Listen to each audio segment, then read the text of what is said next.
ছয় বছরের দাম্পত্য জীবনের ইতি টানেন দেশের জনপ্রিয় কণ্ঠশিল্পী দিলশান নাহার কণা। 25 জুন হঠাৎ করেই গুঞ্জন উঠেছে আরেকজনের সঙ্গে সম্পর্কে জড়িয়ে গায়িকার সঙ্গে তার স্বামী গোলাম মোহাম্মদ ইফতেখারের দূরত্ব তৈরি হয়েছে। ঠিক তার কয়েক ঘন্টা পর বুধবার রাত 11টার দিকে নিজের অফিসিয়াল ফেসবুক পেজে আনুষ্ঠানিকভাবে বিচ্ছেদের খবর জানান এই গায়িকা। কণার এমন দুঃসংবাদে হতাশা প্রকাশ করেছেন তার ভক্তরা।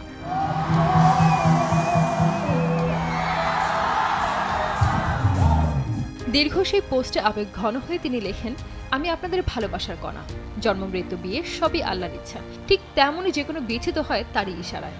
আমার সকল শুভাকাঙ্ক্ষী এবং প্রিয়জনদের উদ্দেশ্যে ভারাক্রান্ত হৃদয়ে আমি জানাচ্ছি যে দীর্ঘ 6 বছরের বিবাহিত জীবনের পর আমি এবং গোলাম মোহাম্মদ ইফতেখার গহীন গত 16 জুন 2025 তারিখে আমাদের বিবাহ বিচ্ছেদ সম্পন্ন করেছি।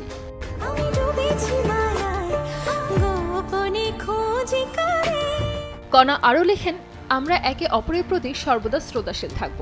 জীবনের এই নতুন অধ্যায়ে আমরা দুজনেই যেন শান্তিতে এবং সম্মানের সঙ্গে এগিয়ে যেতে পারি, তার জন্য আপনাদের সকলের দোয়া ও সহযোগিতা কামনা করছি।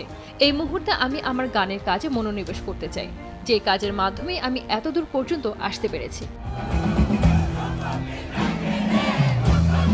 দীর্ঘ 7 বছর প্রেম করার পর 2019 সালের 11 এপ্রিলে ব্যবসায়ী গোলাম মোহাম্মদ ইফতেখার গহীনকে বিয়ে করেন জনপ্রিয় কণ্ঠশিল্পী দিলশান নাহার কণা।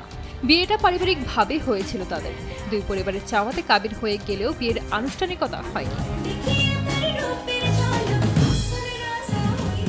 জানা যায় স্বামী স্ত্রী দুজনের সিদ্ধান্তে আনুষ্ঠানিকভাবে এই বিবাহ বিচ্ছেদ সম্পন্ন হয়েছে। কিন্তু বিচ্ছেদ ঘোষণার পরপরই মুখ খোলেন গায়িকার স্বামী। এক ফেসবুক পোস্টের মাধ্যমে তিনি জানান তাদের বিচ্ছেদ হয়নি।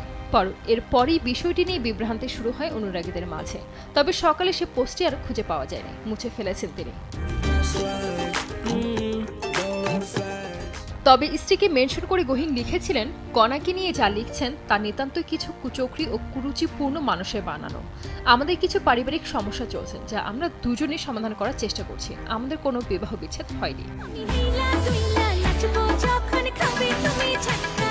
স্ত্রীর পক্ষ নিয়ে তিনি আরও লেখেন, কোনো পরকীয়া বা এই ধরনের যত সব নোংরা মিথ্যা বানোয়ার কোনো সংবাদ প্রকাশ করেন তাহলে আমি সবার বিরুদ্ধে আইনগত ব্যবস্থা নিতে বাধ্য থাকব। বলা বাহুল্য, কণার বিচ্ছেদের খবর অস্বীকার করে দেওয়া ইফতেখারের এই পোস্ট ভক্তদের মনে কৌতূহল বাড়িয়ে দিয়েছে। এদিকে এ প্রসঙ্গে কণা এখনও নতুন কোনো মন্তব্য করেননি। অন্যদিকে কণার বিচ্ছেদ জল্পনার মাঝে রাত 12টার দিকে আরেক সঙ্গীত শিল্পী নাজমুন মুনিরা ন্যান্সি ফেসবুকে একটি পোস্ট দিয়েছেন। সেই পোস্ট নিয়েও চলছে আলোচনা সমালোচনা। অনেকেই মনে করছেন তিনি কণাকে ইঙ্গিত করেই পোস্টটি দিয়েছেন, কারণ তার পোস্টে কণার দেওয়া পোস্টে একটা লাইন ব্যবহার করা হয়েছে।